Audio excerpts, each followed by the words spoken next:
Instagram stories for Wednesday, July 17th. I'm your host, Daniel Hill. Let's dive right into the Instagram news. Have you ever created a reel and you were disappointed that you can only add one audio track to that reel? No, personally, I have never experienced that feeling. One audio track is plenty for me. However, the @creators account posted that starting today, you can now add up to 20 audio tracks to a single reel and visually align audio with elements like text, stickers, and clips while editing in the app. They explain that with the flexibility to pair the right tracks with the right clips at the right time, you can express your creativity the way that feels right for you and for your audience.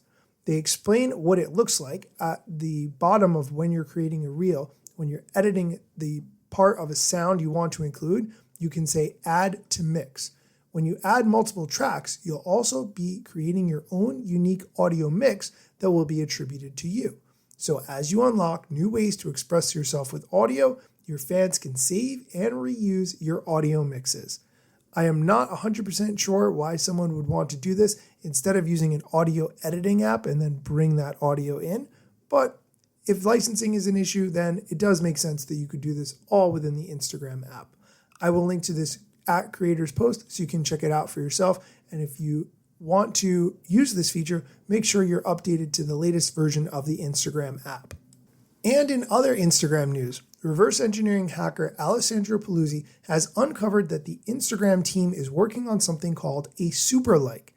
This would be a way of showing someone that you really enjoyed their content, but you can only send one super like every 24 hours. That's an interesting concept. I will keep you posted as this comes further into development. And since we're talking about things that Alessandro Paluzzi has uncovered, he has also found that the Threads team is internally testing a use media option. Let's talk about how this would work. So if you're in the Threads app and you want to reshare something someone else has posted on Threads, you have two options. You can repost it, which just automatically reshares it, or you can quote that post, which allows you to add your 2 cents. This additional option, use media, would enable users to provide their own take on a video or image while still acknowledging the original source. I like this concept. Being able to add your 2 cents in a variety of ways on any platform is always going to be a good idea. And the last piece of Instagram news that we're going to talk about today has to do with teens and mental health. Now, this has long been a problem associated with Instagram, and you might remember that in 2021, I covered at length the whistleblower Frances Haugen, who showed that the Facebook company's own research repeatedly found that Instagram can harm teenagers, especially teenage girls. There was evidence that the team inside Facebook and Instagram knew about the damage that these platforms caused to teenagers and did nothing about it. However, now Instagram is taking a slightly different tactic. They are opening a small pilot program that would allow a handful of academic researchers to access Instagram data for up to about 6 months in order to study the app's effects on the well-being of teens and young adults. The company is announcing that it is seeking proposals that focus on certain research areas, investigating whether social media use is associated with different effects in different regions of the world, for example, and that plans to accept up to 7 submissions. Once approved, researchers will be able to access relevant data from study participants, how many accounts they follow, how much they use Instagram, and when. Meta has said that certain types of data will be off limits, such as user demographic information and the content of media published by users. It's unclear whether internal information related to ads that are served to users or Instagram's algorithm, for example, might be provided, although I completely doubt it. This program is being run in partnership with the Center for Open Science, which is a nonprofit. Researchers, not Meta, will be responsible for recruiting the teens and will be required to get parental consent and take privacy precautions. I will link to the article from The Atlantic with all the details about this. Definitely check it out, especially if you have teenagers. We are going to take a quick break. When we come back, we're going to ask CEO of Meta, Mark Zuckerberg, if he was a creator and he was going to build a following in order to sell a product, what would he do? Stick around. Oh, hey, welcome back. If you didn't know, the CEO of Meta is named Mark Zuckerberg, and he is very into meat. He has an idea that he wants to only eat meat that he personally has grown or hunted.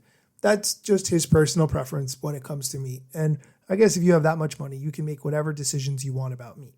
However, he was asked if he was going to be selling this meat for profit and he wanted to build a business around it. How would he use social media in order to do that?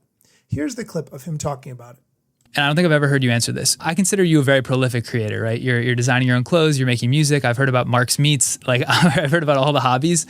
And one question that a lot of creators get asked, I get asked a lot, is like, if I had to start from scratch building a brand online or building a brand around a hobby, how do I do it? I'm curious for you to answer this. So like, let's say you were just Mark the guitarist or Mark the founder of Mark's Meats, and you got to know everything you know about world building, fandom, psychology, but we took away all the resources. How would you think about like that challenge, like going about trying to build kind of a meaningful brand online as an entrepreneur? Yeah, I mean, it's interesting. I think we're almost sort of reflexively trained to think about this stuff these days. I mean, I'm not, for the Mark's Meats example, I mean, I'm not trying to create a business around it, but I sort of reflexively think about it in terms of kind of what's the story behind this, right? We're not just trying to, raise some cattle. We're trying to raise really high quality cattle. And, because we're doing it in Hawaii, where we're feeding the cattle this unique blend of macadamia nut meal, and we're brewing beer and feeding them beer, and we're vertically integrating, and we're growing the macadamia trees, and we're growing the beer and brewing the beer. And I find that that's part of what's fun about it, right? Is everyone kind of does stuff in a unique way. And I think the kind of celebration and expression of the story about the uniqueness of what you're doing is part of what is cool. So I don't know. I mean, maybe one day when I retire, Mark's Meats will be a commercial operation. But in the for now, it's I just it's like just trying to do this awesome thing. And I think part of what makes it awesome is having kind of a narrative and a story around it. And social media and all these other tools online help people tell that story. But I think it's also trained us in some way to think about things in terms of what is the narrative and what's the story around what you're doing. So I don't know. It's an interesting question. Did you kind of get the feeling that Mark Zuckerberg doesn't know how to build a following in 2024? Yeah, I kind of got that feeling too.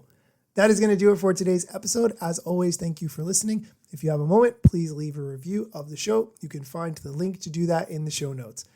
Be sure to come back next time for more social media news, strategy, and other things you need to know. Let me tell you a couple things that you should know about me. A product manager but do not have a bachelor's degree. But actually that's factually a fraction of me. Another fraction's posting content irregular and irrationally. Still probably won't get a job at the Gram.